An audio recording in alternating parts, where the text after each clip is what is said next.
American society is brought to the verge of revolution, and in the midst of this social turmoil is Sidney Munsinger. Just, trim a little and take a little off the top. Right here would be very good. There's not too much on the top to begin with. Yeah, no, I know, but, here, I tore a picture out of a magazine, and I thought if you could do this, and shape it like that. That's James Dean. Yeah, and if you could do that, I'd like that kind of cut. There. I can't make you look like James Dean. No, I know, I don't expect that, obviously, but come as close as you can. I could work on your hair for 10 years, Sidney. You're never going to look like James Dean. I understand, Dominic, I get it, yeah. But, give it your best shot. That's all I'm asking. All right. So I finished your last novel. Mm-hmm. Okay. Finally, took all winter. Why? It was just a novella. It was not even 200 pages. Well, I kept dozing off. Well, you get up early, so those hours. I thought I might have a sleep disorder, like narcolepsy, but my doctor said it was the book. See, when I read in bed, my eyes get tired unless I'm really gripped or at least somewhat interested. You don't trim the ears. Leave my ears full, same size as when I came in. At least if I care about the characters, even one of them. Well, literature is a very personal taste. I wouldn't exactly call it literature, although I liked it better than your last one. This one was at least coherent. My last one was postmodern. Yeah, so. it was totally incoherent. Totally. I wouldn't exactly call it incoherent. Oh, come on, it was like the ravings of a madman, a lunatic. Or let's say a guy with limited intelligence. Yes. Well, I saw a lot of you in that character. Yeah, can you just cut the hair? So you're writing another? Or did I read your publisher went bankrupt? I'm working on an idea for a television series now. Ah, probably an easier medium for you. But don't make the TV show incoherent. No, I'm going to do my best to keep it rational. So, What's it about? It's a family thing, Oh, I see. The usual dysfunctional family with the wisecracking wife and kids and much harassed husband kind of thing? Yeah? Yeah, good idea. You know what? Stick with what works for other people. Let them say cliche. What do you care? You'll be humiliated all the way to the bank. I didn't say cliched. It was not... But there's no stigma, just because a TV series is considered lowbrow compared to a book. Come on. Well, it's, very lucrative, and there's not a lot of money in novels, so... Oh, not unless you're Salinger, which you're not. Your wife still work? She sees people up at the house, but limited, not as much anymore. How do you decide if someone's marriage goes bad between a marriage counselor and a shrink? Oh, they're very different. Kay is a marriage counselor. A shrink is a completely different thing. I love the picture you showed me of your house, by the way. It's really beautiful. I'm a very lucky guy. When I think of it, I got a lovely wife. I got a great marriage. I got great grandchildren. I just live, I don't know. I'm blessed. Yeah, so was Job. Then 1, 2, 3, God fucked him over. So, tell me, Mr. and Mrs. Billman, exactly what marital difficulties bring you here today? We argue. We don't argue about material things. For instance, he wants to live in the city. I want to live in the country. He doesn't want me to work. I want to work. I love sports. She hates sports. I love movies. She hates movies. I love restaurants. She likes to eat at home. He hates my cooking. I can't stand his snoring. I can't stand his terrible jokes. I hate her laugh. I hate that she loves to shop and runs up the bills. I can't stand that he's frugal, a cheapskate, and yet An embarrassing overtipper, plays the big shot. She sleeps with the window open. I need air conditioning. He refuses to travel. He isn't romantic. He doesn't remember my birthday or anniversary. She doesn't find me sexually appealing. He can't stand my family. She hates classical music and must have a dog, and I hate dogs. Uh-huh. So, are there any things that you agree on? Neither one of us likes guacamole. Okay, that's a beginning. I mean, it's really obvious that the two of you love each other. And I think we can build on guacamole.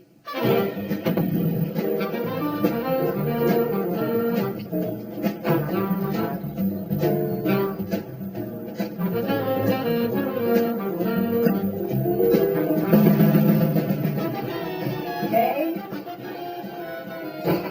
I'm home. In the office. How do you like my haircut? Oh, you got a haircut? Hey, you can't tell? Who do I look like? What do you mean? What actor do I look like? What actor do you look like? Let me think for a minute. Franklin Pangborn. Who? Franklin Pangborn. Who was Franklin Pangborn? He's sort of a mincing, effeminate little actor who plays a floor walker in movies, and he's just great. He really is. He has only minor roles, but he has a silly mustache. W.C. Fields makes fun of him in a lot That's of not what movies. I had in mind, Kay. Look more closely. Elisha Cook Jr.? Forget it. Hey, what's new? Anything happened today? Or? There was a massacre of civilians in Vietnam. Mm-hmm. There was a riot in a college in Michigan. And in San Francisco, there was a bombing and a jailbreak by the Black Anything happen Liberation. at home? Any good news? Anything interesting? Or? Yes, they fixed the television set. Oh, great. So right in time for the baseball season. Yes. Terrific. Baseball all day long today. Oh, the girls. The girls are here. Not that silly book club. It takes only an hour, and Jane and Doug are coming over, and they're going to bring steaks, and you can grill on your new barbecue and work it out. Hello. Hi, come on in.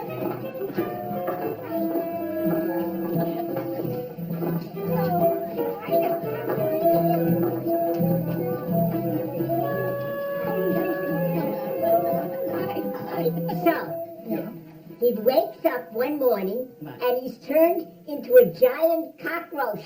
Read science fiction. It's not science fiction. It's supposed to be symbolic, right? Or am I reading this wrong? No, but the author has already left me behind. I mean, What does the insect symbolize? The insect obviously suffers from low self-esteem. from guilt. Could it be from original sin? Have we ever considered the relationship of Kafka to his father? Is he the one who kills his father and marries his mother? God, listen, That's Hercules. Jesus, this is a state-of-the-art machine, and I can't work it. It won't work. Here, look at these steaks. We had them shipped in from Nebraska. You know, I think we're going to get a storm. Let's go in and make them in the stove. Why can every mental defective barbecue, and I can't get the barbecue to go? I didn't even think you ate steak. Yeah, I read an article in a magazine that said you can add years to your life if you avoid anything pleasurable. Jesus, I can't get this thing to work. It just, no matter what I do, it doesn't work. S.J. Munsinger. He's a brilliant author. Brilliant, but he can't change a fuse. Is it true that you began as a writer for an advertising agency? He wrote the commercials for Stillman's orthopedic ice cream. Yeah, they were trying to play down the sugar and fat content, so I came up with the idea that if they called it orthopedic ice cream, it'd be a big seller. I remember those. Yeah.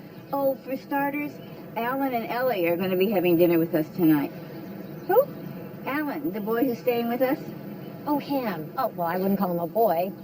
He's kind of a boy. I mean, he's young, and his parents are very good friends of ours, and he's taking his master's in business, so they're very conservative, and NYU is way down in Greenwich Village, and they're afraid they don't want him to meet any hippies or druggies, so. Yeah, he's a very straight kid. And they're coming down about a month to meet Ellie, his fiancée, and she's a lovely girl. Hey, tell him who introduced it to him. S.J. Munsinger introduced them. Yeah, I was downtown an art gallery, and there's this pretty blonde there. I'm talking to her, and she's educated and rich, you know. I figured this is it for Alan. She's a debutante. She came out. That's all the parents had to hear, you know? They think that he's marrying Grace Kelly. Oh, that's so great. So they fell in love. Yeah, completely. Oh, I bet they'll have a big wedding. Oh, it's so romantic when your kids fall in love. You miss the kids not being home. Oh, you should see our grandson. He looks like Robert Redford, and he's brilliant. Robert Redford. You know who you look like with that haircut? I just realized. Who's that? You know the actor Percy Helton? Who? Percy Helton. Percy Elton.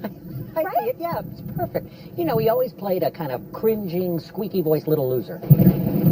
Let's go inside. We'll cook the steaks inside because there's going to be an electrical storm tonight, and this is not going to ever work, and it's a catastrophe. Yes, there was turbulence in the stars. You know, I did all of our horoscopes today, and it said that you and Kay were in for some kind of a shocking experience. Oh, wow. So your parents haven't met hers yet? Actually, they've spoken to each other on the phone and they hit it off well. Oh, a wedding at the plaza. It sounds so elegant. What was the hotel that we got married in New Orleans? The Scorpion. Scorpion. Where will you honeymoon? Europe, Rome, Athens. Oh, Doug and I are going on a cruise this fall. Yeah, we're going to the Greek islands. I know it's silly to ask if you want to come. Well, sit on a cruise. Is the cruise on the boat? Definitely. On water, too. It's a big boat. I'm sure, and it doesn't rock, except as soon as you get on it, it rocks. Let me say 2 words to you. If you're going on a cruise, 2 words. Food poisoning. Okay? Inevitable. And then you're out in the middle of the Atlantic, it's 12 midnight, your appendix bursts. Well, they have helicopters. They can take you right to a hospital. You're going to go in a helicopter with the little pin that holds the blades, the little tiny pin holds those blades, and you want to be operated on in a hospital in some foreign. You want open heart surgery in the Cameroons. She doesn't like to be anywhere but home, and this own little spot on the bed with a ball game playing on a television. And he likes his routine to be unruffled. You know, I gotta say, I agree with him. So what are you going to do after you get your master's? Alan's going to go into his father's business. Oh, what's that? Money management. Oh, maybe I should talk to your father. You know, his father doesn't handle any client that doesn't have $1 million. $1 million? Yeah. That's all right. I've got, let me see. It's like, you know, $54. You guys have to, you gotta excuse us, we should get going. We're going to see some great folk music downtown. Yeah. Music, wow. Well, you're excused. You too. Enjoy. Dessert, right? So, shall we go to the den and have coffee? They make such a nice couple. I know. To be young again. Not me. I would not like to be young and get shipped off to Vietnam. The news. Oh, no, don't depress me. Oh, boy, did you ever think you'd see America like this? So polarized? You know, these riots. Black versus white, male versus female, young versus old. These strikes will continue until the Vietnam War ends, and there is no end to this war in sight. I hate this stupid war. Oh, I know. You know, our friend's kids wanted us to go and demonstrate in Washington last week, but I don't know. I think I'm too old for that. Well, I would have gone. Yeah, forget it. You know, I'm allergic to tear gas. Well, what about Alan the bridegroom? I mean, isn't he worried about being drafted and sent over? And he's 4F. He's got a herniated thing. Oh. I was always 4F, proud of it. I was psychologically unfit. The draft board told him that. No. You know, I served proudly. I have a Purple Heart. I had a yellow streak. With a revolutionary group that calls themselves the Constitutional Liberation Army. Riots broke out on half a dozen college campuses protesting the war and the present administration's policies. Here's a warning if you'll take it. If your heart belonged to me, I'd renew your romance.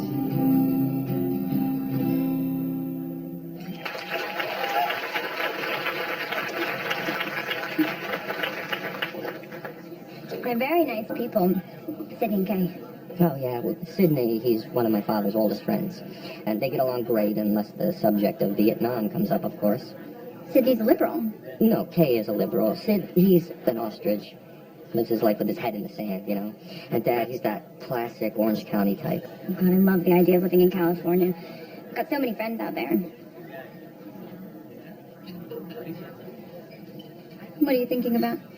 I don't know, sometimes I just feel this tremendous guilt over not getting drafted. You know, I mean, do I really want to go into my father's business? Just so many of my friends, they're politically active, and we're living in these exciting times where things are constantly changing. Maybe I should go into law school, do constitutional law. I don't know. Law's fascinating. And then so many of my classmates, they're over in Vietnam and they're serving and fighting, and some of them are dying, and for what? You can't think about that too much. It'll drive you nuts. Be thankful you have a herniated disc. I guess. I do love that you struggle with those thoughts. Struggle's right. It's enough to drive you crazy. I love you. We have to name one of our kids after Sidney. Or S.J. Munsinger, as he pretentiously writes on there. He did introduce us. Yes, maybe. He's a great kid, and his parents should give me a medal for bringing the two of them together. Because the girl is exactly what they always wanted for him. She's bright, she's lovely, she's educated, she's cultivated, she's not one of those crazy dope-smoking hippies. Young love. It's so romantic. I know, it's sweet to see. You remember when you were trying to get me away from Henry Goodwin, you killed yourself trying to...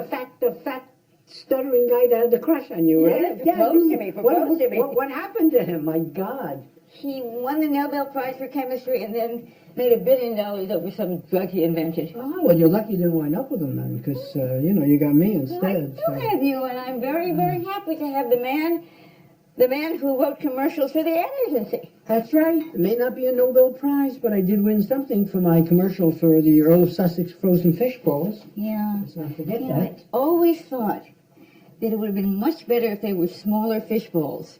Because in that way, not so many people would have choked on them. Yes, it was a little problem for the company for a while. We did, all I know is that I wound up finally with the right woman, the right wife. Could not be happier. We are very, very lucky people. Shall I say my prayers in the event that there's a God and I've been wrong all these years? Do you think we should have gone to Washington to demonstrate? Right. Get some sleep. God bless the Munsinger household. Yes. If you're listening, that goes double for me. And if you happen to think of any new tax loopholes my accountant hasn't thought of, just slip it into my dream tonight. Good night, honey. Sweet dreams. Good night. Good night. Hey, you know who came up his name today when I was so tired? You know who my Baba mentioned today in conjunction with me? Job. Can you believe that? Oh. Good night, honey. Oh, good night. Good night.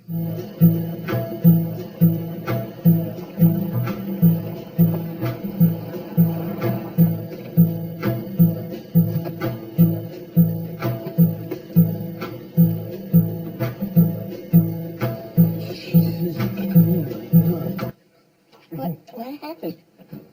I forgot to turn the alarm on. How could you forget to turn the alarm on? You turned it on every night since we moved in here 26 years ago. I know, but better safe than sorry. Oh, don't be paranoid. Just relax.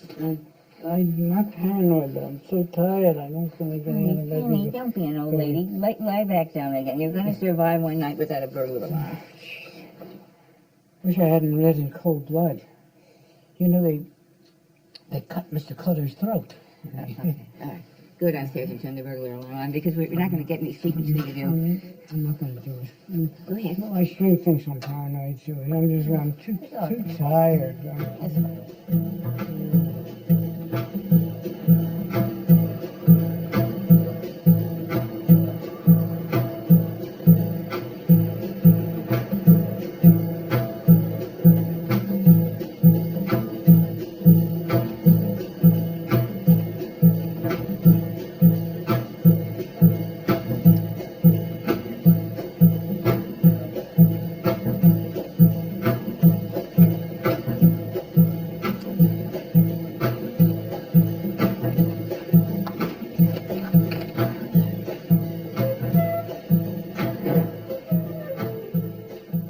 Did you hear that?